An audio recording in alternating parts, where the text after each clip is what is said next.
উত্তর পশ্চিম বঙ্গোপসাগর ও তৎসংলগ্ন মধ্য বঙ্গোপসাগর এলাকায় অবস্থানরত সুস্পষ্ট লঘুচাপটি আরও ঘনীভূত হয়ে নিম্নচাপের রূপ নিয়েছে।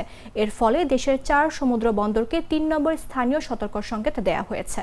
আবহাওয়া অধিদপ্তরের বিশেষ বিজ্ঞপ্তিতে বলা হয়, সুস্পষ্ট লঘুচাপটি পশ্চিম উত্তর পশ্চিম দিকে অগ্রসর ও ঘনীভূত হয়ে নিম্নচাপে পরিণত হয়েছে। এর অবস্থান ছিল দক্ষিণ ও উড়িষ্যা উত্তর অন্ধ্রপ্রদেশ উপকূলের অদূরে উত্তর পশ্চিম বঙ্গোপসাগর ও তৎসংলগ্ন পশ্চিম মধ্য বঙ্গোপসাগর এলাকায়। নিম্নচাপটি শুক্রবার সন্ধ্যা 6টায় চট্টগ্রাম সমুদ্র বন্দর থেকে 710 কিলোমিটার দক্ষিণ পশ্চিমে, কক্সবাজার সমুদ্র বন্দর থেকে 695 কিলোমিটার দক্ষিণ পশ্চিমে, মংলা সমুদ্র বন্দর থেকে 525 কিলোমিটার দক্ষিণ পশ্চিমে এবং পায়রা সমুদ্র বন্দর থেকে 555 কিলোমিটার দক্ষিণ পশ্চিমে অবস্থান করছিল।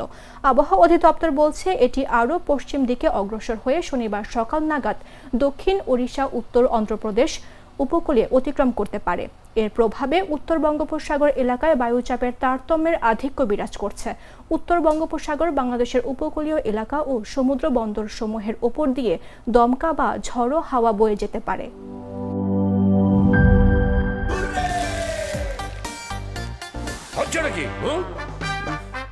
সিচুয়েশন যেমনই হোক, হুররে থাকলে নো টেনশন।